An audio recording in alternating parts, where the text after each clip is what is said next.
जैन योग के 38 सेशन के अंदर आप सभी स्वाध्याय प्रेमियों का स्वागत है।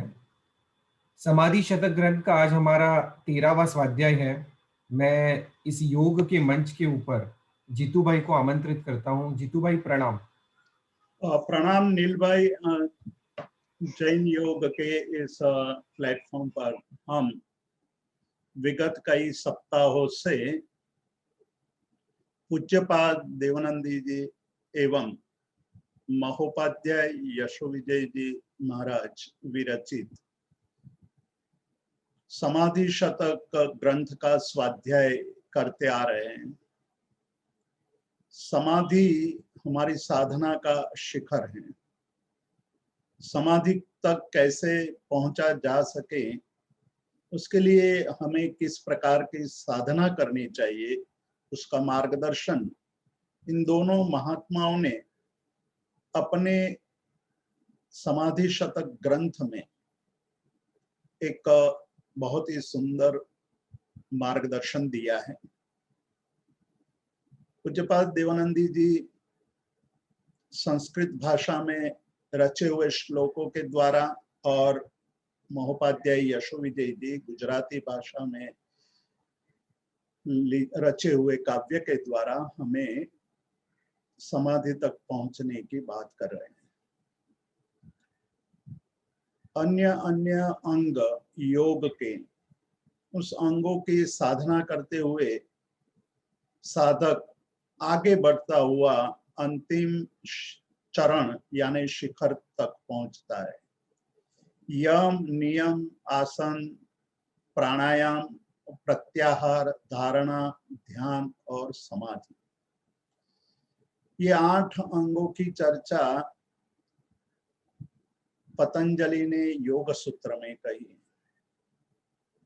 और आचार्य हरिभद्र सूरी योग बिंदु ग्रंथ में अध्यात्म, भावना, ध्यान, समता और वृत्ति संक्षय, ये 5 चरणों में समाधि तक पहुंचने की बात करते हैं। एक तरफ आचार्य हरिभद्र सूरी अध्यात्म से साधना का प्रारंभ करते हैं, दूसरी तरफ पतंजलि साधना के लिए यम और नियम को आवश्यक समझते हैं।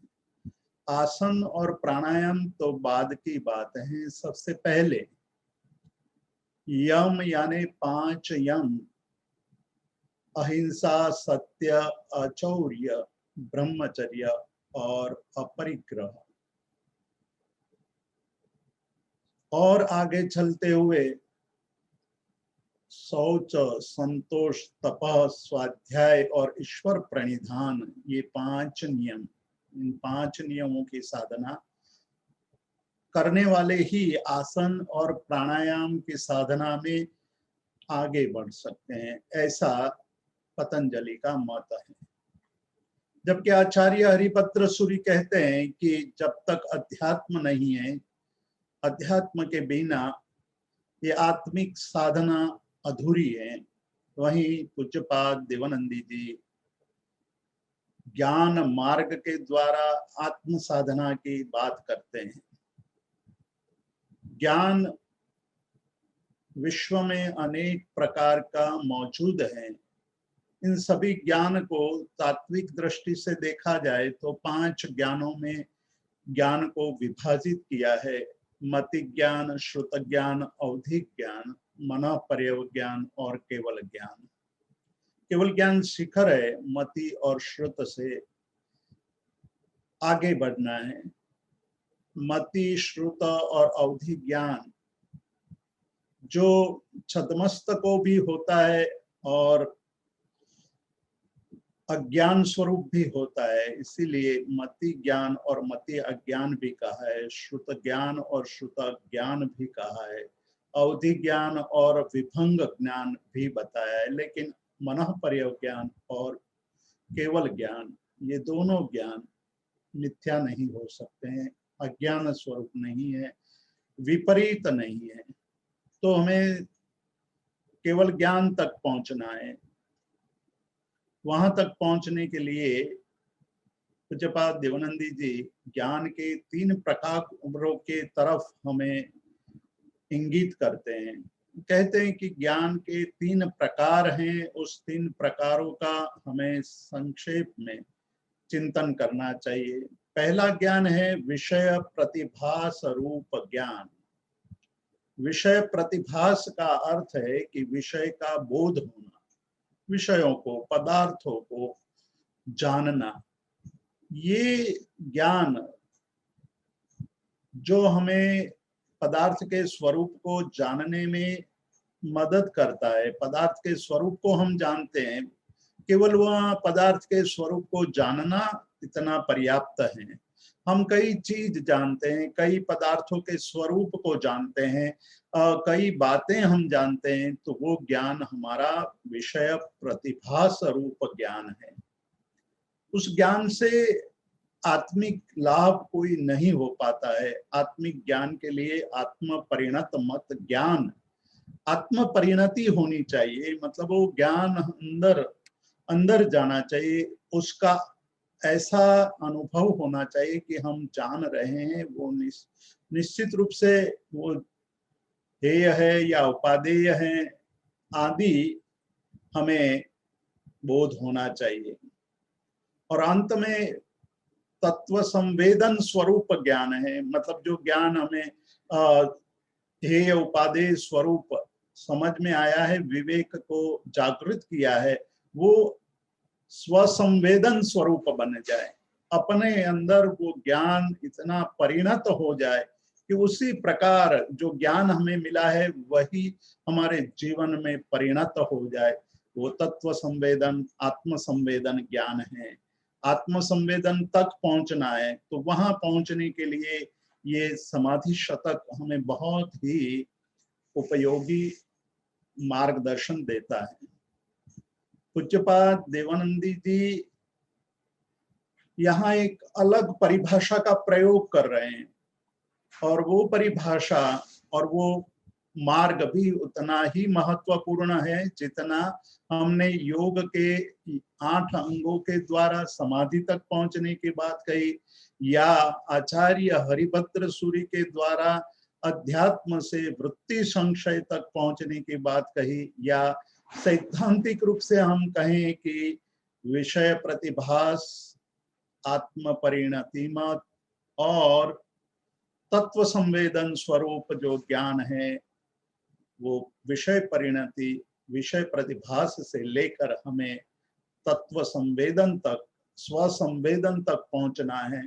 और वो स्वसंवेदन तक पहुंचने के लिए पूज्यपाद देवानंदी जी कहते हैं कि 3 अवस्थाएं हैं। जिस तरह से मनुष्य के जीवन की अवस्थाएं होती है, बाल्यावस्था, किशोर अवस्था, युवावस्था, वृद्धावस्था, ये आयु की दृष्टि से अवस्थाएं बताई गई हैं। बाल्यावस्था का मतलब है कि उस समय हमारी मति इतनी परिपक्व नहीं होती है, हमारा विचार इतना परिपक्व नहीं होता है, हमारी क्रियाएं परिपक्व नहीं होती है। हम केवल जो आनंद, जो चीज में आनंद आता है वही कार्य करते हैं। बालक जिस तरह से क्रीड़ा करता है, क्रीड़ा करके आनंद की अनुभूति करता है, वो वही अवस्था आत्मा की बाल्यावस्था, वो बहिरात्म स्वरूप है। बहिरात्म स्वरूप को बाल्यावस्था कहा है। बहिरात्म स्वरूप को एक आत्मा की अत्यंत स्थूल अवस्था बताई है, उसका विवेचन हम बहुत बार कर चुके हैं। बहिरात्मावस्था का मतलब है कि जो बाह्य पदार्थ हैं, शरीर हैं, इंद्रियां हैं, उनको ही अपने आत्मा मानना। मतलब आत्मा शरीर और इंद्रिय से भिन्न कोई पदार्थ नहीं है, ऐसी हमारी मति हो, ऐसी हमारी अनुभूति हो, ऐसा हम मानते हैं, तो हमारी अवस्था को बाल्यावस्था यानी बहिरात्मावस्था में जीवन जी रहे हैं।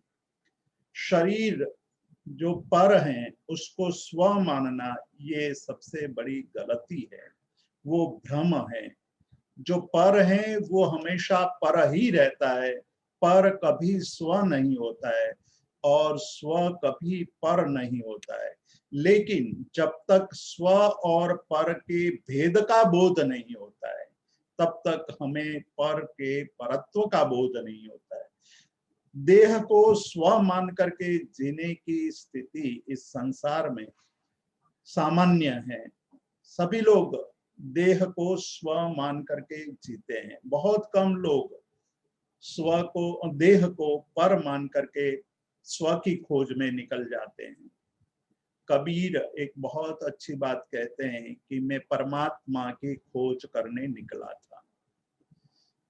मैं नगर में अनेक लोगों को मिला, परमात्मा कहाँ मिलेगा, परमात्मा के खोज के लिए नगर के भिन्न भिन्न महापुरुषों को मिला, संतों को मिला, साधकों को मिला, वहां परमात्मा नहीं मिले। मैं मंदिरों में घूमा, मैं तीर्थों में भटका और मैं इधर उधर घूमता रहा, लेकिन परमात्मा नहीं मिले। अचानक एक दिन परमात्मा मिल गए। तब मैं नहीं रहा था, मैं मिट गया था। जब तक मैं था तब परमात्मा नहीं मिले, और जब मैं खत्म हो गया, मतलब खुद का स्वरूप विलीन हो गया, देहादि का विलीन, यानी देहादि में ही जीवन है, इस प्रकार की अवस्था का पूर्ण रूप से समाप्त हो जाना, वही परमात्मा दशा है। तो कबीर की ये बात बहुत ही मार्मिक बात है कि जब मैं हूं तो तू नहीं है, और तू है तो मैं नहीं हूं। प्रेम गली अति सांकरी, मतलब कहते हैं कि ये गली, परमात्मा की गली इतनी सांकरी है कि वहां दो नहीं रह सकते, एक ही रह सकता है। या मैं रहूंगा, मैं रह सकता हूं, या आप रह सकते हो। मैं और आप दोनों एक साथ नहीं रह सकते। जैसे एक म्यान में दो तलवारें नहीं रह सकती हैं, उसी प्रकार एक ये प्रेम की गली में एक ही रह सकता है, या तो मैं या परमात्मा। मैं का मतलब है अहंकार। जब तक अहंकार है तब तक परमात्मा का अनुभव नहीं हो सकता है। जब मैं विलीन हो जाता है, मैं का विनाश हो जाता है, समाप्त हो जाता है, तब परमात्मा का अनुभव होता है। इसीलिए ये परमात्मा दशा को समझना मतलब कि संबंध स्थापित करना नहीं है। आत्मा का परमात्मा के साथ संबंध स्थापित करने की बात से भी कुछ और बात है, कुछ आगे की बात है। जब हम संबंध की बात करते हैं तो संबंध दो के साथ होता है। जैसे पिता और पुत्र का संबंध, जैसे भाई और बहन का संबंध, और भी संबंध। संबंध का मतलब ही है दो, और जब दो रहेंगे तब तक आत्मा परमात्मा नहीं बन सकती है। आत्मा का परमात्मा बनने के लिए दो यानी संबंध को समाप्त करना होगा। संबंध स्थापित कर देते हैं तो भ्रम शुरू हो जाता है।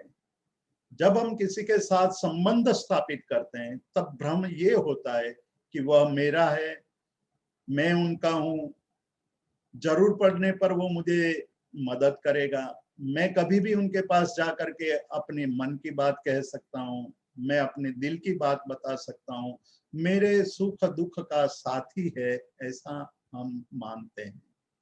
तो जब हम दो की बात करते हैं, दूसरे से संबंध स्थापित करते हैं, तो दूसरे के साथ संबंध स्थापित करते ही मन में अनेक प्रकार के भ्रम का प्रारंभ हो जाता है। और इसीलिए पूज्यपाद देवानंदी जी कहते हैं कि जैसे शाम के समय सूर्यास्त होने के वक्त कुछ अंधेरा है, कुछ प्रकाश है, उस समय दूर रहे हुए सूखे थाने को देख करके, सूखे वृक्ष को देख करके, एक बड़ा वृक्ष सूख गया है, उसका तना है और दो शाखाएं हैं, उसको देख करके दूर खड़ा हुआ आदमी उसको पुरुष मान लेता है। उसके मन में भ्रम उत्पन्न होता है, स्थाणुर्वा पुरुषो वा, कि वो स्थाणु यानी कि वृक्ष का लकड़ा होगा या पुरुष होगा। यदि पुरुष है इतना ऊंचा जिसके एक शरीर जैसा दिखाई दे रहा है, दो हाथ फैला हुआ है दिखाई दे रहा है, वो निश्चित ही अन्य पुरुषों की अपेक्षा बहुत बड़ा है, इसलिए शक्तिशाली भी होगा, सामर्थ्यशील भी होगा और मुझे परेशान भी कर सकता है, मुझे लूट भी सकता है, मुझे मार भी सकता है। तो भय उत्पन्न हो जाता है। तो संबंध स्थापित होते ही भय का आगमन हो जाता है। जब वहां जाकर के देखता है कि ये तो स्थाणु ही है, पुरुष नहीं है, भ्रम का निवारण होते ही भय का भी निवारण हो जाता है। उसी प्रकार जब संबंध में हमें जो भ्रम उत्पन्न होता है उसका नाश हो जाता है, तभी हमें पता चलता है कि स्व क्या है। स्व तक पहुंचने के लिए यहाँ पूज्यपाद देवानंदी जी कहते हैं कि जब हमारे अंदर भ्रम नष्ट हो जाता है तब एक अलग प्रकार की चेष्टा, हमारा आचरण, हमारा जो क्रियाकलाप है वो बदल जाता है। आज तक जो क्रियाकलाप हमारा है वो इंद्रियों को खुश करने के लिए, देह को खुश करने के लिए, देह को आनंदित करने के लिए, मन को खुश करने के लिए, लेकिन आत्मा तो न देह है, न मन है, न इंद्रियां हैं, उनसे परे हैं। उसको हम जानते तक नहीं है। वहां तक पहुंचना है। वहां पहुंचने के लिए अपने आप का समाप्त करना, स्व का विलीनीकरण करना, वही परमात्मा दशा की अनुभूति की अवस्था है। वहां तक पहुंचने के लिए स्व का मतलब जिसको हम आज स्व मान रहे हैं, हमारे भ्रमात्मक स्व को विलीन करना होगा। मतलब पर देह आदि में पर में हम स्व का बोध कर रहे हैं, उसका विनाश करना पड़ेगा। उसको वो जो भ्रांति है उस भ्रांति का विनाश करना अत्यंत आवश्यक है। इसीलिए 22वें श्लोक में पूज्यपाद देवानंदी जी कहते हैं कि यथा असो ज्येष्ठते स्थानो निवृत्ते पुरुषाग्रहे, जब वो स्थानों में सूखे लकड़ी के अंदर पुरुष का जो भ्रम उत्पन्न हुआ था वो निवृत्त हो जाने पर पुरुष के कारण जो भय उत्पन्न हुआ था वो नष्ट हो जाता है। तथा चेष्टो अस्मि, उसी प्रकार अब मेरे जीवन में एक अलग प्रकार की स्थिति आ गई है। देहादो, देह आदि में, देह से हमने पिछली बार देखा था, आदि शब्द से इसका विस्तार करना है। देह और इंद्रियां और मन, उसमें हम आत्मा का भ्रम विभ्रम, विशेष प्रकार का भ्रम पाल करके जी रहे हैं। हम उन्हीं को स्व मानते हैं। कई प्रकार से चिंतन की जा सकती है कि इंद्रियां जिसके लिए हम ये सब कर रहे हैं वो इंद्रियां लेकर हम जाएंगे। हमने कई बार यहाँ चिंतन किया है कि स्व वही है जो मृत्यु के बाद भी हमारे साथ रहे, वो स्व है, वो अपना है, वो अपनत्व है। जो मृत्यु यहाँ हमारा हरण कर लेती है, जो चीजें मृत्यु हमारी हरण कर लेती है वो स्व नहीं है, वो पर ही है। देह भी मृत्यु के हरण कर लेती है, संबंध भी मृत्यु हरण कर लेती है। मृत्यु हमारी बहुत चीजों का हरण कर लेती है, मतलब यहाँ हमें रख लेती है, हमारे साथ आने नहीं देती है। वो सारी चीजें जो हमारी नहीं है उसको हमारी मान करके जीना जी रहे हैं, वही भ्रम है। जब ये भ्रम का निवारण विनिवृत्त, संपूर्ण रूप से निवृत्त हो जाता है, तब हमारी स्थिति, हमारा आचरण बदल जाता है। तब हमारे अंदर ही आनंद की अनुभूति, सुख की अनुभूति शुरू हो जाती है। इसीलिए श्रीमद् राजचंद्र जी ने अपूर्व अवसर नाम के एक काव्य में, हालांकि वो काव्य गुजराती में है, पर बहुत ही अच्छी बात कही है। वो कहते हैं कि ए पद दीठु श्री सर्वज्ञ ज्ञान में कही शक्या नहीं ते श्री भगवंत जो, ए पद ने अन्य वाणी ते शु कहे, अनुभव गोचर रहु ते स्थान जो। मतलब जो पद, जिस स्थिति को ज्ञानियों ने, साधकों ने कर्मों का क्षय करके अनुभव किया है, उस पद का शब्दों के द्वारा बयान नहीं किया जा सकता है, शब्दों के द्वारा उसको नहीं कहा जा सकता है। जैसे गूंगे को गौल खिलाया जाए और उनको ये कहा जाए कि उस गौल के मीठेपन को, मधुरता का बयान कीजिए, तो वो बोल सकता नहीं है। इसलिए वो मधुरता का, गुड़ की मधुरता का व्याख्यान या विवेचन नहीं कर पाता है। गुड़ मधुर होते हुए भी उसकी स्थिति का वर्णन नहीं कर पाता है। उसी तरह जब हम आत्मानुभूति करते हैं, तब हम उस आत्मानुभूति का वर्णन शब्दों के द्वारा नहीं कर सकते हैं। ए पद दीठु श्री सर्वज्ञ ज्ञान में कही सक्या नहीं ते श्री भगवंत जो, ए पद ने अन्य वाणी ते शु कहे। मतलब वो उस पद की व्याख्या अन्य वाणी के द्वारा कैसे हो सकती है, जब सर्वज्ञ जैसे समर्थ साधक, समर्थ सर्वज्ञ जैसे समर्थ व्यक्ति उस पद का स्वरूप का वर्णन नहीं कर सकते हैं, तो हम कैसे कर सकते हैं। दो बातें हमें याद रखनी है यहाँ, एक तरफ अनुभूति की उत्कृष्टता और दूसरी तरफ शब्दों की मर्यादा। शब्दों के द्वारा जब हम वर्णन करते हैं तो पदार्थ का संपूर्ण वर्णन कभी भी नहीं हो पाता है। शब्दों के द्वारा जो वर्णन हम करते हैं, किसी भी पदार्थ का वर्णन करते हैं, वो सीमित ही हो जाता है। शब्दों के द्वारा जब हम किसी वस्तु विशेष का, घटना विशेष का वर्णन करने लगते हैं तो वो सीमित हो जाता है। शब्दों की मर्यादा है, अनुभव की मर्यादा नहीं है। अनुभव तो विशाल है, अनुभव विस्तृत है, लेकिन शब्दों की मर्यादा है। शब्दों के द्वारा वो वर्णन नहीं कर पाते हैं, उसमें शब्दों के सामर्थ्य का अभाव पाया जाता है। और दूसरा, जब शब्दों के द्वारा वर्णन करना होता है तो शब्दों के द्वारा क्रमशः ही वर्णन किया जा सकता है।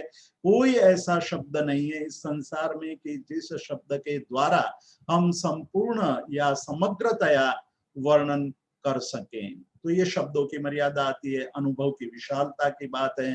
तो यहाँ कहते हैं कि जब भ्रम की निवृत्ति हो जाती है, तब जिस प्रकार का हमें अनुभव होता है वो अद्भुत है, उसका वाणी के द्वारा वर्णन करना मुश्किल है। तब गूंगा यही कहेगा कि भाई आप गुड़ खा लो और गुड़ के स्वाद का अनुभव कर लो। शब्दों की आवश्यकता नहीं है, शब्दों की जरूरत नहीं है, अनुभव के स्तर पर आपको ये पता चल जाएगा। वैसी ही बात यहाँ है कि जो व्यक्ति साधना के द्वारा अपनी आत्मा का अनुभव करने लगता है तो वो वहां से आगे निकल जाता है, अनुभूति के स्तर पर अपने आप को जानने लगता है, अपने आप को अनुभव करने लगता है। तो वही है तत्व संवेदन या स्व संवेदन। ज्ञान के द्वारा जो जाना है उसके स्वरूप की गहराई तक जाकर के उसमें रम जाना, उसमें लीन हो जाना, और वो लीनता भी अपने स्वरूप के बोध में निमित्त बनती है। तो ये बात स्वसंवेदन का अर्थ होता है कि स्व यानी स्व का, संवेदन यानी वेदन, अनुभव। स्वानुभूति से ही हम उसका अनुभव कर सकते हैं। शब्द हमेशा सीमित मालूम पड़ते हैं, मर्यादा वाले मालूम पड़ते हैं। उसके बाद फिर भी लोगों का आग्रह होता है। जब बुद्ध को बोधि हुई, बहुत ही रोचक कहानी है, घटना भी रोचक है, और ये जो आत्मानुभूति के अवसर पर ये जानने जैसी है। बुद्ध जब अलग अलग जगह पर भटके थे आत्मज्ञान पाने के लिए, बहुत उस जमाने के जो पहुंचे हुए योगी थे उसके पास गए थे, योगियों के पास जाकर के साधना की थी। कि मुझे आत्मज्ञान मिल जाए, आत्मानुभूति हो जाए। पर हर जगह जाकर के उन्होंने देखा कि इस मार्ग पर चलना तो कठिन है, या इस मार्ग पर चल करके मुझे जो पाना है वो मैं पाऊंगा या नहीं, ये हमेशा शंका बनी रहती थी, तो वो छोड़ देते थे। अंत में जाकर के एक वृक्ष के नीचे बैठे हैं और उस समय वीणा का तार, वीणा बज रही है, वीणा के वो गुंजन, वो संगीतमय स्वर वो सुन रहे हैं। उसी समय वो सोचते हैं, अद्भुत सोच उसके मन में आ गई कि भाई ये वीणा बजती है तारों से, तार बंधा हुआ है, लेकिन वो बंधा हुआ तार यदि ढीला छोड़ दिया जाए तो ये संगीत निकलेगा नहीं, और उस वीणा के तार को टाइट कर दिया जाए तो भी संगीत नहीं निकल पाएगा। टाइट किया हुआ तार टूट जाएगा, और टूटे हुए तार से संगीत नहीं निकलता है, संगीत का जन्म नहीं हो सकता है। तो ना अधिक ढीला छोड़ना है, ना अधिक टाइट करना है। उसी से उन्होंने बोध ये पाया कि साधना के लिए हमें योग्य उचित हमारी जितनी शक्ति है यथाशक्ति प्रयत्न करना चाहिए। हमें शरीर पर अत्याचार नहीं करना चाहिए। उसी प्रकार शरीर को हमें ढीला नहीं छोड़ देना है, यानी भोगासक्त नहीं हो जाना है। यदि शरीर को भोगासक्त कर दिया, भोग में आसक्त कर दिया, तो शरीर तो धीरे धीरे और मांगता ही रहेगा। शरीर की मांग कभी भी कम नहीं होती है, हमेशा बढ़ती जाती है। आज जो शरीर ने अनुभव किया है, कल वही चीज मांगेगा और उससे अधिक मांगेगा, और परसों उससे भी अधिक मांगेगा, और उस कारण प्रमाद बढ़ता जाएगा। ये भोग की और शरीर की कहानी है। तो इस कहानी में से बोध पाया बुद्ध ने कि भाई हमें तो जो शरीर से साधना करनी है, उस साधना में अप्रमत्त भाव रखना है, न अत्यंत अत्याचार शरीर पर करना है, न भोग में आसक्त होना है। और बोधि हो गई। तब उन्होंने देखा कि मैं क्या करूं। उन्होंने संसार की तरफ नजर दौड़ाई, संसार की तरफ नजर दौड़ा करके देखा, अपने आप अंदर देखे, अंदर झांकने लगे, तो उनको पता चला कि मैं जो जान रहा हूँ, मैं जो अनुभव कर रहा हूँ, वो शब्दों के द्वारा कहा नहीं जा सकता है। यदि मैं शब्दों का प्रयोग करके उसका कथन करने की कोशिश करूंगा, तो शब्द तो शिथिल है, शब्द मर्यादित हैं, शब्दों के द्वारा संपूर्ण रूप से मेरी अवस्था का कथन नहीं हो पाएगा। इसलिए मैं जो कहना चाहता हूं वो संपूर्ण रूप से कहा नहीं जा सकेगा। ये एक मर्यादा उनके सामने आई। जब बोधि प्राप्त हुई है, चिंतन शुरू किया है कि मैं क्या करूं। एक तरफ करुणा है, एक तरफ प्रेम है, एक तरफ जीवों के प्रति प्रेम है कि मैं भी सभी जीवों को ये बोधि का अनुभव कराऊं, ऐसी भावना है। लेकिन दूसरी तरफ मर्यादाएं दिखाई देने लगती है, इसलिए उन्होंने सोचा कि मैं जो कहूंगा वो समझ नहीं पाएंगे। एक बहुत अजीब घटना घटी थी। गुरजेब का शिष्य, गुरजेब पहुंचे हुए चिंतक और योगी थे, उसका जो शिष्य था वो भी उतना ही पहुंचा हुआ था। ऑस्पेंस्की जब भी व्याख्यान देते थे तो काफी लोग सुनने आते थे, प्रवचन सुनते। वो प्रवचन सुन करके लोगों के मन में संशय उत्पन्न होता था, शिष्यों के मन में संशय उत्पन्न होता था, और शिष्य जब प्रश्न पूछने आते थे तो वो कहते थे कि कल आपने जो कहा था उसके विषय में मुझे ये संशय है। तब ऑस्पेंस्की उसको रोक देते थे। वो कहते थे कि रुको रुको, आप जो पूछ रहे हैं वही गलत है। तो शिष्यों को आश्चर्य होता है कि ये क्यों रोक रहे हैं। तो कहते हैं कि आप जो कथन कर रहे हैं, आप जो बोल रहे हैं वही गलत है, उससे आपके संशय का निवारण नहीं होगा। आपको बोलना ये चाहिए कि आपने जो कल कहा था वो मैंने ऐसा समझा है, मतलब इतना वाक्य वो जोड़ते थे। कल की बात का प्रश्न आप जरूर पूछ सकते हैं, लेकिन आप जब प्रश्न पूछो या कोई बात करो तो आपको यही कहना चाहिए कि आपने कल जो कहा था वो मैं ऐसा समझा हूं और उसके विषय में मेरा ये संशय है। तो हमेशा वो एक बात जुड़वाते थे। वो कहते थे कि ऐसी बात करो कि कल जो आपने कहा था मैं ऐसा समझाऊं। हम लोग यही यही गलती कर बैठते हैं। हम यही मानते हैं कि कल आपने जो कहा था या जो आपने कहा था वो ऐसा था, वो हम नहीं स्वीकार करते। हम जो मानते हैं, हमने जो सुना है उसके अनुसार ही हम व्याख्यान करने लगते हैं, हम क्रिया प्रतिक्रिया करने लगते हैं। हमें ये सोचना है कि आपने जो कहा है मैंने उसको किस तरह से समझा है। जब उस पर चिंतन करेंगे तब पता चल जाएगा कि आप जो बोल रहे हैं उसको मैं समझ रहा हूँ, वो मेरी समझ है, मेरी मर्यादा के कारण मुझे उसमें संशय पैदा हो रहा है। यदि मैं उसको सही ढंग से समझने की कोशिश करूंगा तो प्रश्न अपने आप नष्ट हो जाएंगे, प्रश्न उठेंगे ही नहीं। लेकिन हम जब सुनते हैं तब हमारी कई मर्यादाएं होती है, हमारे अंदर विचार चलते होते हैं, हमारे अंदर निर्णय पड़े हुए हैं। उस निर्णय भी उस समय हम सुनते वक्त उसका उपयोग करते हैं। तो जब ये निर्णयों को जोड़ने लगते हैं तो सुनना पूरा सुनना नहीं होता है। हम जो सुन रहे हैं वो कुछ सुन रहे हैं, कुछ निर्णय कर रहे हैं, निर्णय करते वक्त सुनते नहीं है और उस समय अपने निर्णय के आधार पर हम उसको उसका मूल्यांकन करने लगते हैं। तो ऑस्पेंस्की की बात बहुत ही महत्वपूर्ण थी। हमें हमेशा ये याद रखना चाहिए कि आपने ऐसा कहा था, वो मैंने ऐसा समझा है। तब उसका निराकरण बहुत आसानी से हो जाएगा। वो कहेगा कि भाई आपने जो कहा है वो मैं ऐसा समझा हूं, तो सामने वाला कहेगा कि भाई आपने जो समझा है वो मैं नहीं कह रहा था, या मेरा कहने का मतलब ये नहीं था।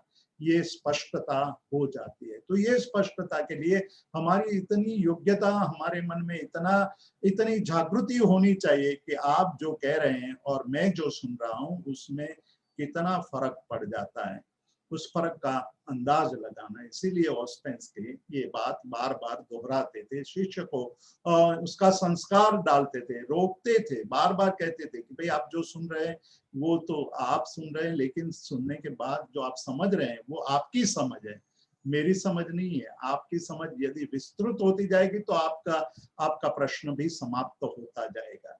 तो यहाँ जो पूज्यपाद देवानंदी जी आत्म ज्ञान मतलब बहिरात्मा से निकल करके परमात्मा तक पहुंचने की बात जब करते हैं तो एक बात कहते हैं, समाधि शतक ग्रंथ का नाम है, और समाधि तक पहुंचने के लिए ये यात्रा एक करनी है। वो यात्रा के अलग अलग मुकाम हैं, पड़ाव हैं। उस पड़ाव की बात यहाँ कर रहे हैं कि हमारे इस मन के अंदर, मन जो है वही सबसे बड़ा अवरोध है, मन से परे होना है।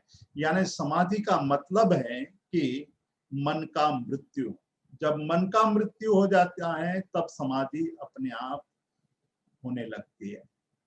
तो बुद्ध ने जो बात कही थी कि भाई ज्ञान हो गया, बोधि हो गई, बोधि होने के बाद मैं लोगों को बोधि करवाऊं, लेकिन एक तो शब्द की मर्यादा है, जो मैं कहूंगा लोग समझेंगे नहीं, लोग अपने हिसाब से समझेंगे, और जो मैंने अनुभव किया है वो अनुभव लोगों ने नहीं किया है, इसलिए मैं जो कहूंगा वो उसको यही समझेंगे कि ये तो बकवास है, ये गलत है, ये सही नहीं है। हम जो भी मूल्यांकन करते हैं वो हमारे अनुभव के आधार पर ही करते हैं।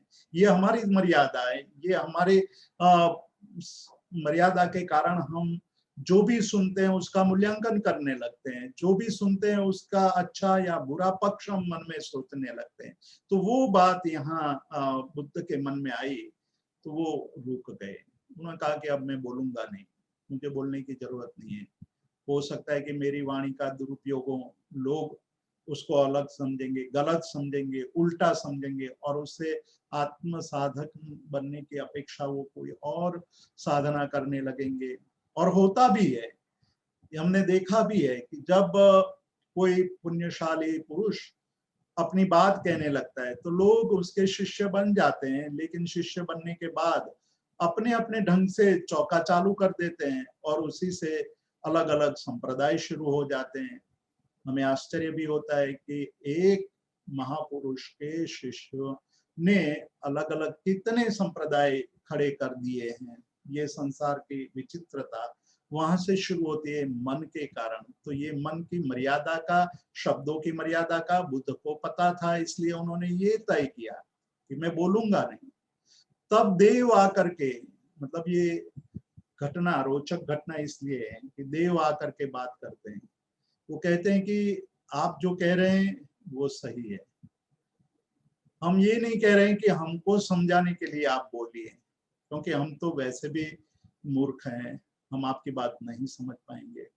लेकिन इस संसार में 3 प्रकार के लोग हैं।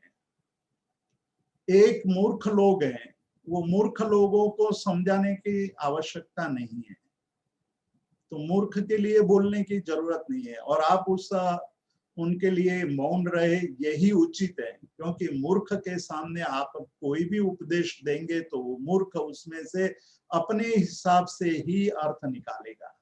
इसलिए आप मौन रहें, या आपका संकल्प हो कि मैं मौन रहूंगा, वो उचित है।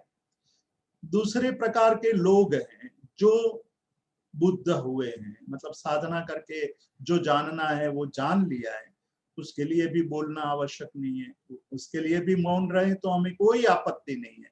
लेकिन इस संसार में एक तीसरे प्रकार के लोग हैं जो साधना करने की इच्छा रखते हैं, साधना का मार्ग खोज रहे हैं, साधना में आगे निकलने की कोशिश कर रहे हैं। उनके लिए आपके शब्द मार्गदर्शक बन सकते हैं, इसलिए आपको बोलना चाहिए। मूर्ख और बुद्ध के लिए नहीं बोलना है, लेकिन जो साधक है, जो साधना करके थोड़ी कोई ऐसी अवस्था है वहां रुक गए हैं, उसको छोटा सा धक्का जरूरी है, और वो धक्का आपकी वाणी बन सकता है। तो आपकी वाणी वो साधक को आगे निकलने में निमित्त बनेगी। और इस अर्थ में बुद्ध देवों की बात को टाल नहीं पाए और उन्होंने उपदेश देना शुरू किया। तो यहाँ जो श्रीमद राजचंद्र ने कहा कि ए पद दीठु श्री सर्वज्ञ ज्ञान मा, मतलब जो आत्म तत्व संवेदन रूप ज्ञान में जिस पद का मतलब है आत्म, जिस आत्म अनुभूति का अनुभव हुआ है, आत्मानुभूति हुई है, उसका शब्दों के द्वारा कथन करना तो मुश्किल है। वो केवल अनुभूति की बात है, उसकी अनुभूति हो सकती है। तो अनुभूति करने के लिए क्या करना चाहिए, कैसे अनुभूति करनी चाहिए, कौन मुझे ये अनुभूति करा सकता है। हम आत्मा की बात करते हैं और आत्मा की बात करते हुए ये भी कहते हैं कि जो आत्मस्थ हो जाता है, जो स्वस्थ है, हम शब्द का प्रयोग भी जब करते हैं तो उसके रहस्य को भूल जाते हैं हम। कि कोई आदमी जब किसी प्रकार के रोग से मुक्त है तो हम कहते हैं कि आप स्वस्थ हो, मैं स्वस्थ हूं। तो स्व और स्थ 2 शब्द से बना हुआ ये स्वस्थ शब्द है। जो निरोगी है, जिसके शरीर में रोग नहीं है, उसको स्वस्थ कहते हैं। लेकिन स्वस्थ शब्द का रहस्य ये है, स्व में स्थ मतलब रहना, अपने में रहना, मतलब आत्मस्थ हो जाना स्वस्थ है। आत्मा के बाहर निकल करके अन्य पदार्थों में रहना वो तो परस्थ है, और परस्थ ही हमारे दुख का, हमारी पीड़ा का कारण है। उस पीड़ा, दुख, अशांति, क्लेश, क्रोध, मान, माया, लोभ आदि उत्पन्न होता है जब स्व में से निकल करके पर में चले जाते हैं, तब परस्थ हो जाते हैं, तब ये सब होता है। इसकी चर्चा अभी हमें नहीं छेड़ूंगा। मुझे ये बात कहनी है कि स्वस्थ होना है तो स्वस्थ कैसे हो सकते हैं, स्वस्थ होने का मार्ग क्या है, वो हमें यहाँ पूज्यपाद देवानंदी जी बता रहे हैं कि स्वस्थ होने का मार्ग, आत्मस्थ होने का मार्ग, ये न आत्मना अनुभूये हम आत्मनेव आत्मना आत्मनि। बहुत बार आत्म शब्द का प्रयोग किया है कि आत्मा द्वारा, आत्मा में, आत्मा का अनुभव वही स्वस्थ है। मतलब कि आत्मा द्वारा, आत्मा से ही आत्मा में आत्मा का बोध। थोड़ा गहनता से चिंतन करना पड़ेगा। अब्राहम लिंकन ने जब लोकशाही की, डेमोक्रेसी की व्याख्या की, तब ऐसे ही शब्दावली का प्रयोग किया था। उन्होंने कहा लोगों के द्वारा, लोगों की लोक जो बात है वही लोकशाही है। मतलब लोगों के द्वारा लोगों की जो सत्ता है और लोक ही सर्वसत्ताधीश है, वो लोकशाही है। वैसे ही शब्दावली का यहाँ प्रयोग किया है कि आत्मा के द्वारा आत्मा में आत्मा का अनुभव। तो यहाँ ये बात कह करके पूज्यपाद देवानंद जी ने बहुत ही बातें स्पष्ट कर दी है। उसको एक एक करके हम देखेंगे कि कौन कौन सी बातें उन्होंने ये स्पष्ट कर दी। यहाँ 3-4 बार आत्मा शब्द का प्रयोग किया है। 4 बार आत्मा शब्द का प्रयोग करते हुए उन्होंने कहा कि आत्मा से, आत्मा के द्वारा, आत्मा में आत्मा का अनुभव, वही आत्मदशा है, वही स्वसंवेदन है, वही आत्मानुभूति है, वही आत्म साक्षात्कार है। तो उन्होंने कहा कि भाई आत्म साक्षात्कार करने के लिए आत्मा के द्वारा ही प्रयत्न करना होगा। कोई और आकर के कोई ऐसी जादुई बात नहीं कर सकता, कोई चमत्कार नहीं होगा। कोई व्यक्ति ये नहीं कह सकता कि मैंने आपको आशीर्वाद दिया है इसलिए आपका आत्म साक्षात्कार हो जाएगा। ये बात यहाँ खारिज कर रहे हैं। पूज्यपाद देवानंद जी कहते हैं कि स्व के बोध के लिए स्व को ही प्रयत्न करना पड़ेगा। कभी कभी हम सुनते हैं योग मार्ग की जब बात चलती है, तब योग मार्ग की बात चलती है, तब शक्तिपात की बात आती है। शक्तिपात एक अद्भुत क्रिया है। जो पहुंचे हुए योगी होते हैं वो उसके पास आते हुए शिष्यों को शक्तिपात करते हैं और शक्तिपात करवा करके उसका जीवन बदल देते हैं।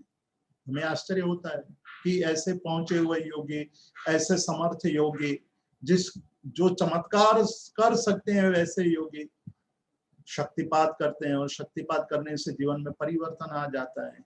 ये क्या रहस्य है? युवान नरेंद्र रामकृष्ण परमहंस के पास पहुंचा था। रामकृष्ण परमहंस ने शक्तिपात किया। शक्तिपात किया, कुछ समय तक नरेंद्र बेशुद्ध बेभान हो गया।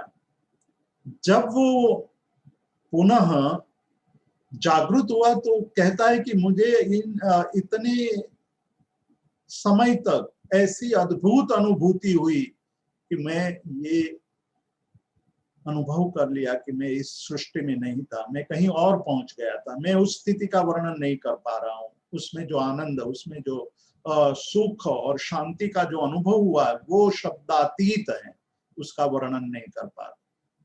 लेकिन जैसे ही उसका प्रभाव खत्म हुआ वो सामान्य मनुष्य बन गया। किंतु एक परिवर्तन आया। परिवर्तन ये आया कि शक्तिपात करने से उनको एक वास्तविकता का अनुभव हुआ, दिव्यता का अनुभव हुआ, आत्मानुभूति का अनुभव हुआ। तो पहुंचे हुए गुरु शक्तिपात करते हैं, वो केवल उस दशा का अनुभव कराने के लिए करते हैं, लेकिन वो निरंतर वो दशा नहीं बनी रहती है। तो कोई ये माने कि शक्तिपात से हमारा कल्याण हो जाएगा, वो बात नामुमकिन है। वो केवल हमें अनुभूति करा सकते हैं। जैसे गुड़ खाने से गुड़ की मधुरता का बोध होता है तो बार बार गुड़ खाने का मन होता है। एक बार मीठा खा लिया, कोई मिठाई खा ली या एक कोई फ्रूट खा लिया जो बहुत मीठा है, तो बार बार वो फ्रूट की हमें वो फल खाने की इच्छा होती है और वो इच्छा कभी भी शांत नहीं होती है। जब भी कोई वहाँ उस प्रदेश में जाता है, उनको पता चलता है कि आप वहाँ जा रहे हैं, तो वो कहता है कि भाई हमारा एक छोटा सा काम कर दोगे, वहां से ये ले आएंगे, वहां ये इस दुकान में ये सबसे अच्छी मिठाई है और वो ले आना है।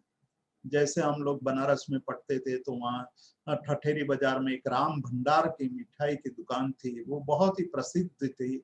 और राम भंडार की मिठाई कभी भी आप जाओ तो लोग कहते थे कि भाई ठठेरी बाजार में जो राम भंडार है वहां से ये मिठाई ले आना है।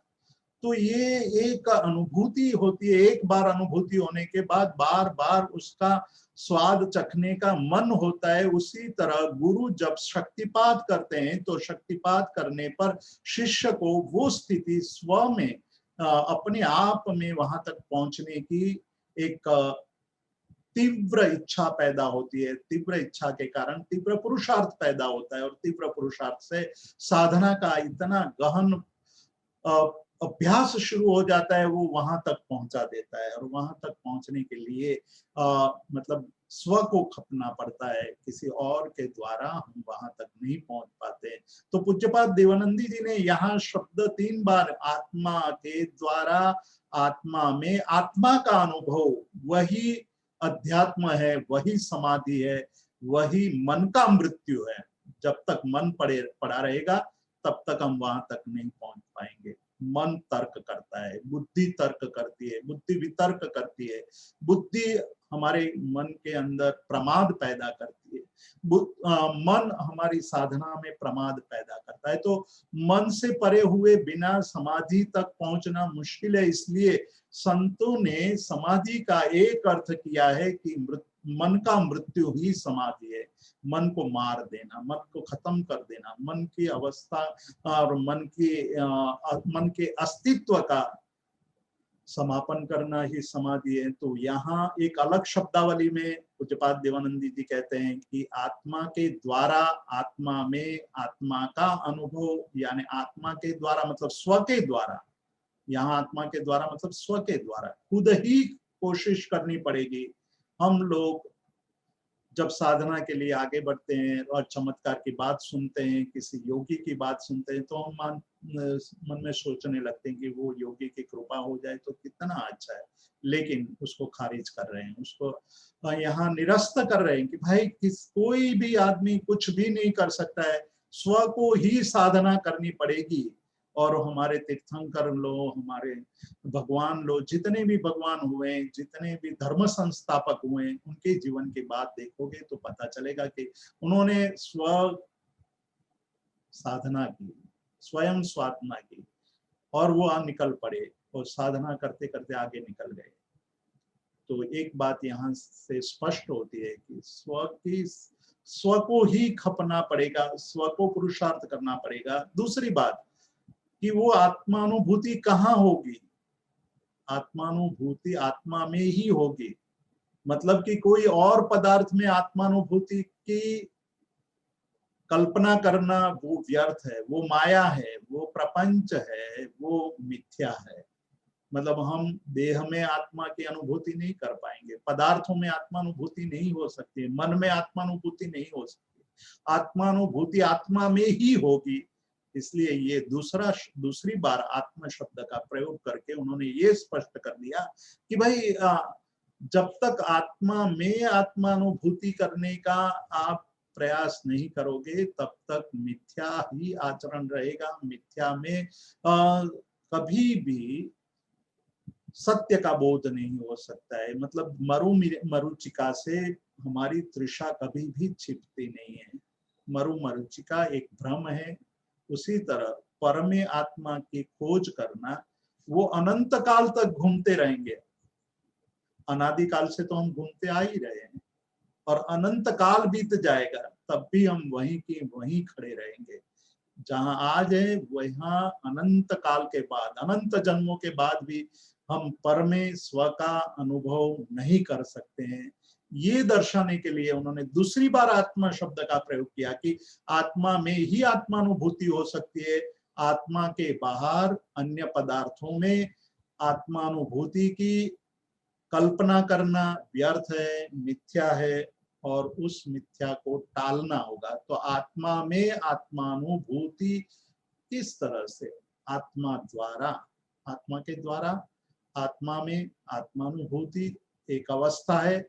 जो अवस्था, तीसरी बार जो आत्मा की बात कर, आत्मा शब्द का प्रयोग कर रहे हैं कि वो अवस्था है, मतलब वो अवस्था हमें पानी है, उसी के अंदर रहना है। जो शक्तिपात के द्वारा गुरु ने जो एक अनुभूति कराई वो तो एक क्षणिक अनुभूति थी, वो लंबे समय तक नहीं स्थिर था। प्राप्त कर सकती है। लंबे समय तक स्थिरता प्राप्त करने के लिए स्व की साधना ही आवश्यक है। तो स्व की साधना के लिए और आत्मा के अंदर स्वानुभूति, अपने अंदर की अनुभूति, स्व की अनुभूति, तो स्वानुभूति आत्मानुभूति के लिए ये जो हमने शुरुआत में बात कही थी कि मैं को मारना होगा, मन को मारना होगा और स्व के अंदर गहराई में उतरना होगा, तब सुख, शांति और बाकी सारे प्रपंचों का विनाश हो जाता है, अद्भुत अनुभूति होती है। तो आगे चल करके उसके बाद कहते हैं कि सोहम, वही मैं हूं। अब वो कहते हैं कि मैं क्या हूं, मैं वही हूं जो आत्मा के द्वारा आत्मा में आत्मानुभूति हुई, वही मैं हूं, वही मेरा स्वरूप है। बाकी सब कुछ मिथ्या था, बाकी सब कुछ भ्रम था, बाकी जहां मैं घूम रहा था वहां कुछ था ही नहीं, वहां कुछ है ही नहीं और वहां मुझे कुछ मिल ही नहीं सकता था। वैसा मेरा अनुभव रहा, लेकिन अनुभव के बाद एक उत्सुकता नाम का, औत्सुक्य नाम का एक हमारे अंदर दोष पड़ा हुआ है। वो औत्सुक्य हमें बार बार ये एहसास कराता है कि पिछला अनुभव शायद गलत था, लेकिन इस बार शायद लाभ हो सकता है। इसलिए बार बार गलती करते हैं। हमारे अंदर जो औत्सुक्य नाम का, उत्सुकता नाम का, क्यूरियोसिटी नाम का जो एक भाव पड़ा हुआ है कि कल हमें जो नुकसान हुआ था वो शायद आज नहीं होगा, और उसके वो वैसी स्थिति क्यूरियोसिटी के कारण होती है कि लाओ आज भी मैं एक बार प्रयास करके देख लूं। वो प्रयास करने का भाव होता है औत्सुक्यता के द्वारा, और औत्सुक्यता के द्वारा फिर वो वही गलती दोहराता है। जहाँ है ही नहीं वहां से कभी वो अनुभूति हो ही नहीं सकती है। दर्शनकारों ने एक बात बहुत मार्मिक ढंग से कही है। दर्शनकार कहते हैं, दर्शन शास्त्र में ये कहते हैं कि आप लाख बार मिट्टी को पी लो, मिट्टी को बार बार उसको पीलते जाओ तो उससे तेल नहीं निकलेगा। तिल में से तेल निकल सकता है, मूंगफली से तेल निकल सकता है, क्योंकि उसमें तेल है, जहां तेल है वहां तेल निकलेगा। उसको आप पीलोगे तो उस पीलने से उसमें से तेल निकलेगा, लेकिन मिट्टी को बार बार पीलने पर भी उससे तेल नहीं निकल सकता है। और हमारा अभ्यास यही रहा है कि हम बार बार मिट्टी को पीलते आ रहे हैं, उसी से मिट्टी को पील करके तेल निकालने की कोशिश कर रहे हैं, और वो मिथ्या है। वो बात यहाँ समझाते कि मैं क्या हूँ, मैं मिट्टी नहीं हूँ, मैं तिल हूँ, तिल में से तेल निकलेगा। मैं देह नहीं हूँ, मैं आत्मा हूँ, और मैं हूँ तो वो मैं आज तक जिसको मैं मान रहा था वो मैं नहीं हूँ, वो मैं हूँ। या क्या कह रहे हैं, वो मैं हूँ। वो को समझने की बात करनी है कि वो क्या है, उसको पाने की बात। न तत्र न सा न असो तन्न, मैं न तत् शब्द का प्रयोग होता है नपुंसकलिंग में। मैं नपुंसक भी नहीं हूँ, न सा मतलब मैं स्त्री भी नहीं हूँ, न असो मतलब मैं पुरुष भी नहीं हूँ। जब आत्मानुभूति हो जाती है तब पता चलता है हमें। जब ये आत्मानुभूति होती है तब ये लिंग का भी निवारण हो जाता है। लिंग भी एक अहंकार का कारण बनता है। वो लिंग का कि मैं पुरुष हूँ या मैं स्त्री हूँ, मैं सुंदर हूँ, मैं नपुंसक हूँ, या मैं कुछ भी नहीं कर सकता हूँ, उस प्रकार की निर्बलता भी मनुष्य के जीवन में पनपती है।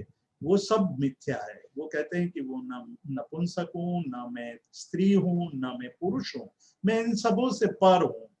न मैं एक हूँ, न मैं बहुत हूँ, न मैं द्वि हूँ। हमने शुरुआत में ये कहा था कि संबंधों का मतलब ही है दो का होना, और दो का होने का मतलब ही है भ्रम उत्पन्न होना। जब भ्रम उत्पन्न होता है तो भ्रम निवारण नहीं हो सकता है, भ्रम बढ़ता ही जाता है। तो यहाँ कहते हैं कि मैं एक भी नहीं हूँ, मैं दो भी नहीं हूँ, मैं बहुत भी नहीं हूँ, इन सबों से पर कुछ हूँ मैं, और वो जो है वो मैं हूँ।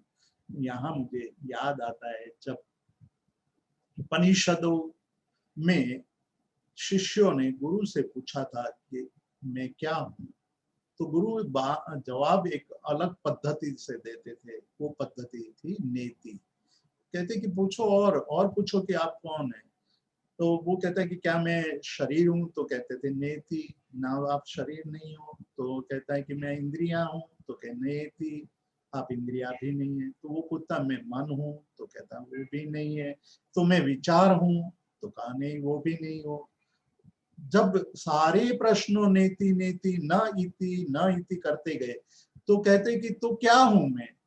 तब गुरु कहते थे उसके बाद जो बचते हैं वही आप हो, और वही अवस्था का मतलब है आत्मा में, आत्मा के द्वारा आत्मानुभूति, वही अपना स्वरूप है, वही समाधि है। और समाधि की अवस्था पाने के लिए इन सबों से पर पहुंचना और स्वानुभूति तक पहुंचना, वही समाधि की स्थिति है। यहाँ तक हम आज के स्वाध्याय को विराम देंगे। और भी प्रयोग बताने वाले हैं पूज्यपाद देवानंद जी, जिसकी चर्चा हम अगले सप्ताह करेंगे। Thank you so much Jitu भाई, इतना सुंदर इसके ऊपर हमें विवेचन देने के लिए। अब किसी भी स्वाध्यायार्थियों को क्वेश्चंस है तो अपना हैंड रेज कर सकते हैं, आप जीतू भाई से पूछ सकते हैं। वो छाया बहन हो तो पहले उनको ही पूछ लीजिए। बिल्कुल बिल्कुल। छाया बहन है आप? हाँ, छाया बहन है। आज छाया बहन को प्रश्न नहीं है। ओके। है छाया बहन। हाँ जी, नमस्कार। नमस्कार। आपको कोई प्रश्न है? हाँ, प्रणाम जीतू भाई। हाँ जी। મારે એક સવાલ પૂછવો તો કે જેમ મનુષ્યને વૃક્ષનો ભ્રમ દૂર થયો, એમ અમને પણ દેહનો ભ્રમ દૂર કેવી રીતે થાય, એ જરા વિસ્તારથી સમજાવશો? छाया बहन, आपका जो प्रश्न है उसका आज पहला प्रयोग हमने देखा कि भ्रम निवारण के लिए उन्होंने ये कहा कि आत्मा द्वारा आत्मा में आत्मानुभूति करनी है। उसको एक सैद्धांतिक रूप से हमने ये बताया कि तत्व संवेदन रूप ज्ञान से आत्मानुभूति होती है। तो हम तो फंसे हुए हैं विषय परिणति मत ज्ञान में। विषय प्रतिभास ही हम जब करते हैं तो हम मान लेते हैं कि हमने बहुत कुछ जान लिया, अब और कुछ जानने की जरूरत नहीं है, वहीं फंसे हुए हैं हम। माहिती इंफॉर्मेशन इकट्ठा करने में बहुत चतुर हैं, बहुत पुरुषार्थी हैं। कोई नई चीज आती है तो सबसे पहले हमारे अंदर जिज्ञासा पैदा हो जाती है कि ये क्या है, कैसे होता है, कैसे नहीं, और वहीं अटक जाते हैं। और फिर हम मानने लगते हैं कि हम तो सब कुछ जानते हैं, और सब कुछ जानते हुए धीरे धीरे वो अहंकार इतना बढ़ जाता है अंदर, तो हम यही मानने लगते कि मैं सर्वज्ञ हूँ। ये जो परिस्थिति आ जाती है उसके कारण आत्मानुभूति अटकी हुई है। इसलिए कहते हैं कि विषय परिणति वो बहुत लाभदायी नहीं है, आत्म परिणति तक जाना चाहिए। आत्म परिणति से भी आगे चल करके स्वसंवेदन तत्व परिणति तक पहुंचना है।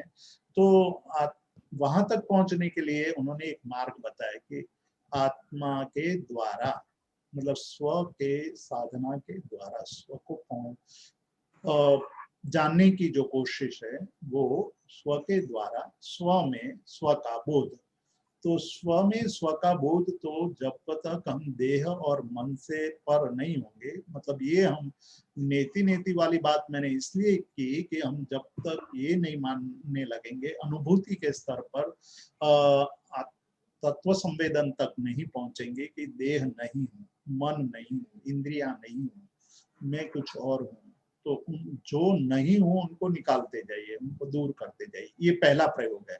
और भी प्रयोग आने वाले हैं, वो सारी बातें हम देखेंगे कि ये पहले प्रयोग के तत्व संवेदन वाली बात कही, और प्रयोग क्या क्या आएंगे वो उसकी चर्चा हम आगे भी करेंगे। तो आज एक पहला प्रयोग के एक बार आप ये करके देखो कि मैं तो ये शरीर में ही रमता रहा हूँ, मेरा शरीर जीर्ण हो रहा है, मेरा शरीर मतलब सत्वहीन बन रहा है, शक्तिहीन बन रहा है, फिर भी मैं तो यही मान रहा हूँ। जब मैं मिरर के सामने खड़ा होकर अपने आप को देखता हूँ तो मैं तो मेरे मोह में ही फंसा हुआ हूँ। मुझे तो आज भी मेरे स्वरूप, मेरे देह के स्वरूप के प्रति राग है, और उसी को मैं अपने मतलब स्वरूपवान मान रहा हूँ। शरीर के जीर्णावस्था में भी हम ये मानने लगते हैं कि मैं बहुत सुंदर हूँ, और मैं जो जानता हूँ वो कोई नहीं जानता है। इस प्रकार का जो हमारा मन में भाव पड़ा हुआ है, इस प्रकार की जो अवस्था पड़ी है, वो हमें रोकती है स्व संवेदन तक पहुंचने में। तो उसके लिए कहा कि स्व को स्व में स्व के द्वारा ही खोजने की कोशिश करो, तो वहां तक पहुंच पाओगे। प्रणाम, थैंक यू। डॉक्टर प्रिया जैन। जय जिनेन्द्र नील भाई, और खूब खूब खूब खूब प्रणाम जितेंद्र भाई गुरुजी को। गुरुजी, मेरा ये प्रश्न है कि जैसे बार बार हम ये मान रहे हैं, मतलब हम ये स्टडी कर रहे हैं कि हम शरीर नहीं है, देह नहीं है, और देह से हमारी आसक्ति कम होनी चाहिए, उसमें जो मान्यता है वो कम होनी चाहिए। आज आपने थोड़ा मन के बारे में भी बताया कि मन भी हम नहीं है, तो उसके समझ में क्या हमको ये समझना चाहिए कि अब हमारे जो मेरे जो विचार है या मेरी जो भावना है, ये भी पुद्गल है और ये भी मैं नहीं हूँ, और इनसे भी आसक्ति कम करनी चाहिए? क्या ये सही समझ सही है? बहुत अच्छा प्रश्न है आपका। देह में ममत्व का तो अनुभव कर रहे हैं कि देह मैं हूँ। वैसे जब हम अधिक चिंतन करने लगते हैं तो पता चलता है कि देह मैं नहीं हूँ, क्योंकि हमने देखा भी है कई लोग जब मृत्यु पाते हैं तो देह तो यहीं छूट जाती है, देह लेकर नहीं चले जाते हैं। तो ये तो स्पष्ट है कि देह वो मैं नहीं हूँ, और उतना समझना भी मुश्किल नहीं है। लेकिन मन की बात जब आती है तो मन की बात को हम नहीं समझ पाते, क्योंकि वो सूक्ष्म बात बन जाती है। उस सूक्ष्मता को समझने के लिए ये बात यहाँ कही है पूज्यपाद देवानंद जी ने कि भाई सबसे पहले तो ये सोचो कि मन क्या है। मन तो पौद्गल है, पौद्गलिक है। मन पौद्गलिक होने के कारण पुद्गल में जिस प्रकार से उत्पाद व्यय द्रव्य होता है, उसी प्रकार मन में उत्पाद व्यय द्रव्य होता है। और वो मन के अंदर पड़ी हुई हमारी वृत्तियां हैं, उसी के आधार पर विचार बनते हैं। विचार क्या है? विचार तो और कुछ है ही नहीं, हमारे अंदर पड़े हुए संस्कार का एक स्वरूप है।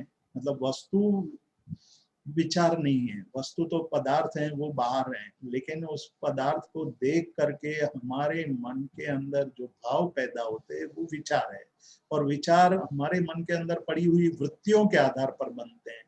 मन में राग पड़ा है तो वही पदार्थ अच्छा लगने लगता है, और जब वो पदार्थ के प्रति राग नष्ट हो जाता है तो वही पदार्थ हमें तिरस्कार करने जैसा दिखाई देने लगता है, हम उसको छोड़ देते हैं। तो विचारों से ही प्रिय अप्रिय, ग्राह्य अग्राह्य, श्लाघ्य अश्लाघ्य जैसे भाव उत्पन्न होते हैं। तो वो सब पौद्गलिक है, और पौद्गलिक होने का कारण वो ग्रहण करने योग्य नहीं है। उससे परे कुछ है, वो परे तभी पता चलेगा कि जब मन को हम इस तरह से समझेंगे, उसके स्वरूप को समझेंगे। मन से परे कोई ऐसी स्थिति है, वहां तक पहुंचने का हम भाव करेंगे, तब हम मन से परे हो पाएंगे। नहीं तो मन में पड़े रहेंगे, मन में ही फंसते जा रहे हैं, और मन के अंदर जो विचार है उस विचारों की श्रृंखला में फंसे जा रहे हैं। और मन का एक स्वभाव है कि एक विचार अनेक विचारों को उत्पन्न करता है। वो साइकिल चलती ही रहती है, निरंतर चलती रहती है, वो कभी अटकती नहीं है। तो जब शांत हो जाते हैं, जब विचार रुकने लगते हैं, जब आप ध्यानस्थ होते हैं, ध्यान की दशा में आगे बढ़ने लगते हैं, तो धीरे धीरे विचारों की श्रृंखला या विचारों की जो धारा है वो धारा मंद होने लगती है, विचारों की श्रृंखला कम होने लगती है।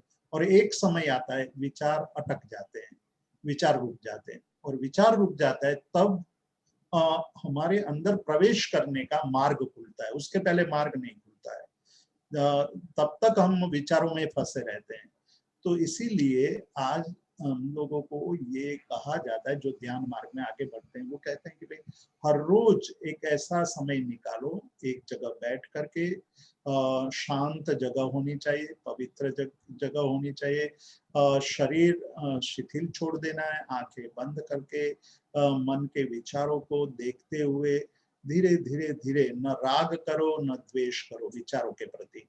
ये विचार अच्छा आ गया ऐसा भी नहीं, ये विचार गलत आ गया ऐसा भी नहीं, कुछ भी करे बिना जब विचारों को इस तरह से आप देखते रहोगे तो धीरे धीरे विचार शांत होते जाएंगे, और विचार जब शांत हो जाएगा तो अंदर आत्म तत्व तक पहुंचने का मार्ग खुलेगा, और वो मार्ग जब आप अंदर प्रवेश करोगे तो एक अगाध सागर जो आनंद का, सुख का वो सागर है, जो एक क्षण के लिए भी वो अनुभूति हो जाए हमें तो पूरे जीवन में जो आनंद हमने पाया उससे अधिक है। जैसे अमृत का एक बूंद हमें अमर बना देता है, वैसा ही उस अवस्था का आनंद पूरे जीवन को तरबतर कर सकता है। तो ये बात हमें समझनी है। और भी बातें अभी हम देखेंगे, पूज्यपाद देवानंद जी हमें और मार्ग का यहाँ बयान करने वाले हैं, मार्गदर्शन देने वाले कि किस तरह से साधना के मार्ग में आगे बढ़ना चाहिए।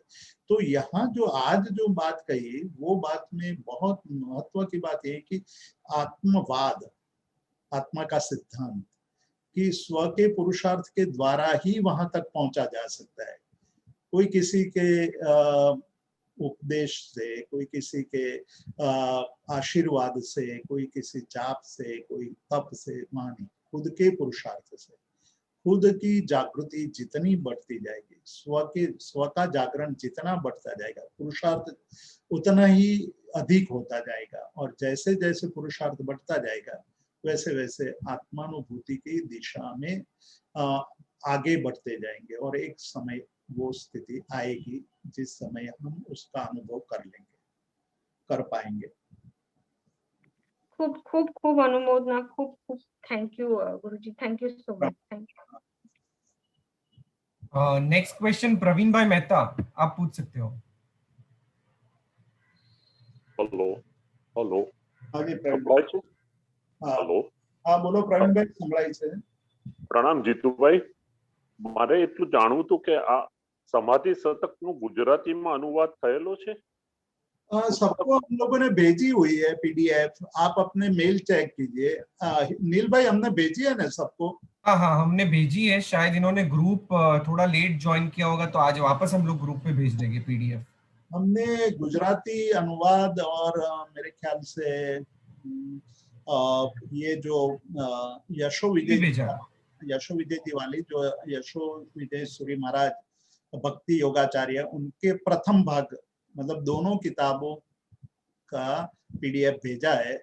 समाधि शतक पूज्यपाद देवानंद जी का पूरा और यशो विजय जी का समाधि शतक का पहला भाग, ये सबको भेज दिया गया है, आपको भी मिल जाएगा आज फिर से।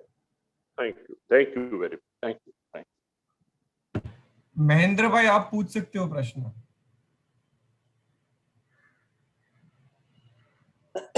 प्रणाम जितेंद्र भाई। हाँ जी प्रणाम।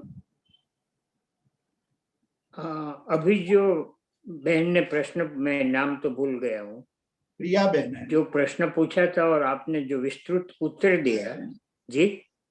प्रिया बहन, प्रिया, हाँ जी, प्रिया बहन ने जो प्रश्न पूछा और आपने जो विस्तृत उत्तर दिया, उसमें मेरा करीबन 70% जितना जवाब तो आ गया, लेकिन फिर भी मन में ये होता है कि हम लोग बार बार बोलते हैं मैं देहादि स्वरूप नहीं हूँ, देह स्त्री पुत्र आदि मारा नहीं है, मैं शुद्ध चैतन्य अविनाशी स्वरूप हूँ। लेकिन ये तो ऐसा हो गया कि एक पोपट को सिखाया था कि बिल्ली आए तो उठ जाना, तो बिल्ली आई, वो बोलता ही रहा बिल्ली आए तो उठ जाना, बिल्ली आए तो उठ जाना, बिल्ली खा के चली गई, ऐसा होता है। तो कैसे आगे बढ़े? महेंद्र भाई आज का जो लेक्चर था उसमें उसका जवाब ये दिया कि तोते को पढ़ाया गया था कि जब बिल्ली आए तो उड़ जाना, तो उसने उसको रट लिया, लेकिन उसके रहस्य तक नहीं गया, मतलब शब्द के रहस्य तक पहुंच गया। इसीलिए हमने कहा कि भाई ये जो शब्द है वो आपको थोड़ा मार्गदर्शन दे सकता है, लेकिन साधना तक पहुंचना होगा, और साधना से ही हम उसका लाभ प्राप्त कर सकते हैं। लाभ प्राप्त करने के लिए खुद को खपना होगा। तो जो हम मानते हैं, जो जानते हैं, उससे पर्याप्त नहीं है। साधना से ही हम अपने गंतव्य तक पहुंच सकते हैं। तो जो बात कही गई है, और आत्मा के द्वारा ये शब्द का प्रयोग, उस पर मैंने सबसे ज्यादा आज भार दिया है, जोर दिया है कि ये स्व की साधना से ही स्व का बोध होना है। श्रवण, मनन, चिंतन, वो सब एक लाभ करता होता है, लेकिन जब तक आप निधिध्यासन करके समाधि तक नहीं पहुंचोगे, तब तक वो सब एक मार्ग में पाथे की तरह काम करने लगते हैं, देते हैं। पाथे मतलब हमारे जो नाश्ता होता है, हम जब प्रवास में जाते हैं तो कुछ खाने का ले लेते हैं साथ में, उसको पाथे ही कहते हैं। पर हम पाथे को ही हमारा गंतव्य मान ले, मतलब खाने को ही हमारा सब कुछ मान ले, तो हम गंतव्य तक नहीं पहुंच सकते। तो हमारी गलती यही हो जाती है कि हमारे पास ग्रंथ आ गए, हम सब कुछ जानने लगे, तो हमें मिल गया है, जो मिलना था वो मिल गया, ऐसा मानने लगते हैं। वो भ्रम ही है, उस भ्रम को टालना होगा कि ये तो सारी चीजें खाली एक मार्गदर्शक है। खुद को खपना होगा, खुद को पुरुषार्थ करना होगा, ये साधना करनी होगी, तभी हमें वहां तक पहुंचना मुमकिन हो पाएगा। जी, क्या खूब खूब आभार। आशा बेन, आप प्रश्न पूछ सकते हैं। हाँ, જીતુભાઈ પ્રણામ. हाँ जी, प्रणाम। મારો પ્રશ્ન એ હતો કે તમે આજે જે કહું, ખૂબ જ શાંતિ અંદર જ્યારે અનુભવાય, એટલે ધ્યાનમાં જ્યારે બેઠા હોઈએ ત્યારે વિચારો એકદમ શાંત થઈ ગયા હોય, મન એકદમ શાંત થઈ ગયું હોય, ત્યારે કંઈક અંદર અનુભવમાં કંઈક આવે કે એમ એક સમજ આવે, અનુભવ તો ન કે આપણે એક સમજ આવે એ વખતે કે આ જે પણ કંઈ થઈ રહ્યું છે બહારના સ્તર પર, એ સમજાય છે તને, એનું કારણ આત્મા સર્વત્ર આખા શરીર પ્રમાણ સમાયેલો છે. કારણ કે જો મને હાથ ઉપર કંઈક થયું તો હાથના નીચેના આત્મા પ્રદેશો છે, એના લીધે મને સમજાય છે કે હાથમાં કંઈક તકલીફ થઈ છે. જો આત્મા પ્રદેશો ત્યાં ન હોય તો મને ન સમજાતે. તો એ જે સમજ આવે છે ને, ત્યારે એક આનંદનો અનુભવ થાય છે. ત્યારે સમજાય છે કે ઓહો, તો આ બધાથી અલગ છે. અને પછી એ જે સમજણના આધારે સમસ્ત જીવનમાં, એટલે જેટલો સમય આ સમજ પાકીને પાકી થતી જાય, એટલો વખત દરેક વખતે એમ લાગે કે આ હું નથી, આ હું નથી, એવું એક સંવેદન અંદર ચાલુ થઈ જાય છે. પેલું જે સંવેદન હતું કે હું નથી, હું દેહાદેશ નથી, એ બધું મારું બુદ્ધિનું હતું. आशा जी, आप प्रश्न। હા જીતુભાઈ, हाँ जी, आप મેં મારો પ્રશ્ન જરાક એક વાક્ય હજુ બાકી છે કહેવાનું. તો તે જે સમજ આવી છે ને, એ જેટલી સમજ મારી પ્રબળ થતી જાય છે ને, ત્યારે બે વસ્તુ મારા દેહમાં થતી કે મનમાં થતી જે કલ્પના હોય છે, જે વિચાર હોય છે, તે વખતે મને એક જ ભાવ આવે છે કે ઓહો, અંદર આત્મા છે એટલે તો તને આ મનની પ્રવૃત્તિ ખબર પડે છે, આ અંદર આત્મા છે એટલે તો તને શરીરની સંવેદન સમજાય છે. અને એ આત્મભાવ એટલો બધો પુષ્ટ થતો જાય એવું ફીલ થાય, અને વધારે ને વધારે સાધના કરવાનું મન થાય, વધારે ને વધારે, કારણ કે ત્યારે જ અનુભવ થાય છે. અને પુસ્તક વાંચતા હોય ત્યારે પણ એમ થાય કે આ વાંચન ક્રિયા કે આ નેત્રની ક્રિયા ચાલી રહી છે, ત્યારે તું તો એનાથી પણ જુદો છે, એવી જાતનું એક ભાવન રહે છે. आशा बेन, હું એને हाँ आप जो पूछ रहे हैं ना, बहुत सही बात है कि जब हमारी बुद्धि के द्वारा हमने जो पाया है ज्ञान, उसको पा करके एक सबसे बड़ी वहाँ समस्या या भयस्थान है, उसको हम भूल जाते हैं कि बुद्धि गम्य जो बुद्धि से प्राप्त जो ज्ञान है उसमें अहंकार तुरंत उत्पन्न हो जाता है। इसलिए मैं जानता हूँ ऐसा हमें सुनते हैं तब भी, बार बार सुनते हैं तभी हमारे सामने वही बात आकर के खड़ी रहती है, आ जाती है कि मैं जानता हूँ, मैंने ये सुना है, मैं ये जानता हूँ, इस प्रकार का हमें अनुभव होने लगता है। लेकिन जब आप अनुभव के स्तर पर लाते हैं तो आपका एक अनुभव अलग प्रकार का हो जाता है और आपको आनंद होता है, आपको अत्यंत प्रसन्नता होती है कि अरे ये तो मैंने कभी सोचा ही नहीं था। तो आप जो बात कह रहे हैं वो सही है कि जैसे जैसे आपके अनुभूति का विस्तार होता जाता है वैसे वैसे आपके आनंद और आपकी प्रसन्नता का भी ज्यादा अनुभव होने लगता है। બરાબર છે. તો પણ આનાથી આગળનો રસ્તો શું છે? અહીંયા તો અટકવાનું નથી ને? नहीं अटकना नहीं है, लेकिन वो ज्यादा समय तक टिक पाए ऐसा निरंतरता बढ़ानी है, मतलब सातत्य बढ़ाना है। Thank you Jitendra. हाँ जी जीतू भाई, जयंत भाई आप पूछ सकते हो।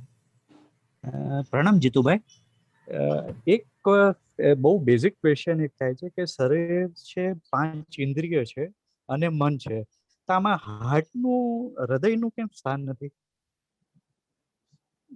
हृदय तो मतलब जो जिसको हम हृदय कहते हैं, जो आपका प्रश्न है उसमें हृदय का मतलब है संवेदन, मतलब जो हमें अनुभूति हो रही है या जो हमारी संवेदना है, वो संवेदना मतलब कई लोगों ने हृदय में उसका स्थान माना है, लेकिन वो संवेदन तो हमारे चेतना का लक्षण है। तो वो जैसे जैसे हम आगे बढ़ेंगे वैसे वैसे संवेदन का अनुभव हमें ज्यादा तीव्रता से होगा। तो यहाँ हृदय की आवश्यकता नहीं, इसलिए हृदय का स्थान का प्रयोग नहीं किया गया।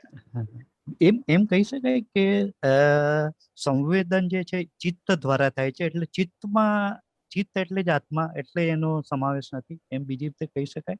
नहीं, अभी हमने ये जो मन तक आप रखो, मन हाँ, भाव अध्यवसाय और भाव, उसकी हम और अधिक चर्चा करने वाले हैं, क्योंकि अभी जो आप मन की स्थिति का ही पूरा बोध नहीं करोगे तो उसके बाद की जो स्थितियां हैं अध्यवसाय और भावना, चित्त अध्यवसाय भावना, उसका बोध नहीं हो पाएगा। तो हम अभी आज हमने जो एक प्रश्न भी प्रिया जी ने पूछा था कि क्या मन भी पौद्गलिक है, तो मैंने हाँ मन पौद्गलिक है, क्योंकि इनका सारा जो होता है वो मनो जैन धर्म के अनुसार मनोवर्गणा की पुद्गलों के द्वारा निर्मित होता है मन। तो वो द्रव्य मन है, द्रव्य मन तो यही छूटेगा। उसके बाद आएगा भाव मन, भाव मन की अवस्थाएं आएगी, चित्त बनेगा, अध्यवसाय बनेगा और अंत में भाव। तो भाव वो आत्मा है, तो भाव मन ही आत्म तत्व है। तो वह भाव मन को कैसे जाना जाए वो चर्चा हम आगे करेंगे, अभी नहीं, वो थोड़ा सूक्ष्म है तो अभी उसको यहाँ नहीं छेड़ेंगे। बराबर। અને સર બીજું એક આ નિધિધ્યાસનનું શું ડેફિનેશન છે? નિધિધ્યાસન એટલે કન્ટેમ્પ્લેશન કહી શકે? કન્ટેમ્પ્લેશન, ડીપ થિંકિંગ એટલે नहीं, लीनता, लीनता। अच्छा, वो अंदर परिणत हो जाना, लीन हो जाना, निधिध्यासन है। हाँ। અને બીજું એક આ જ્ઞાનના તમે 3 પ્રકારમાં, એક પહેલું કીધું વિષય પ્રતિભાસ, અને એક છેલ્લે તત્વ સંવેદન સ્વરૂપ, અને બીજું કયું છે? आत्म परिणति मत। આત્મ પરિણતિ, પરિણતિ મત, ઓકે। અને એક સર પૂછવું છે કે જ્યારે તમે કીધું કે સંબંધ સ્થાપિત થાય છે ત્યારે મનમાં અનેક પ્રકારના ભ્રમ થાય છે, પણ ભ્રમની સાથે એકચ્યુઅલી શું કહેવાય, સ્વ અને પરનો સંબંધ ઉત્પન્ન થાય છે।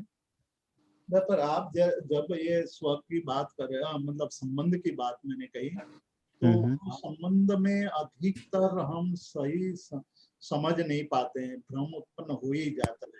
इसलिए जब आप स्तवन आदि में देखोगे परमात्मा के साथ संबंध स्थापित करने की बात आती है, तो अल्टीमेटली वो संबंध ऐसे परिणत हो जाता है कि हे परमात्मा आप ही बचे हैं, मैं तो हूं ही नहीं, मेरा अस्तित्व ही नहीं। तो वहां तक पहुंचना है। इसलिए संबंध के स्थापना करके कहाँ तक पहुंचना है वो यदि हम भूल जाएंगे तो संबंध स्थापित करके भ्रम उत्पन्न हो जाएगा। ओके, थैंक यू दुष्यंत, तो इसी के साथ जीतू भाई आज के सेशन को हम विराम देंगे, और विराम देने से पहले जगत के सभी जीवों का कल्याण हो, जगत के सभी जीवों का मंगल हो, जगत के सभी जीव हमारे मित्र है, कोई भी हमारा वैरी नहीं है, इस भावना के साथ प्रार्थना। अणु परमाणु शिव बनी जाओ, अखा विश्व नु मंगल थाओ, सर्वे जीवो मोक्षी जाओ। कामेमि सव्व जीवे सव्वे जीवा खमंतु में, मित्ति में सव्व भूवेसु वैरम मज्जन केणै। सर्वथा सौ सुखी थाओ, पाप ना कोई आचरो, राग द्वेषति मुक्त बनीने, समता सौ समाचरो। प्रणाम। प्रणाम जीतू भाई। हाँ प्रणाम। सभी को प्रणाम।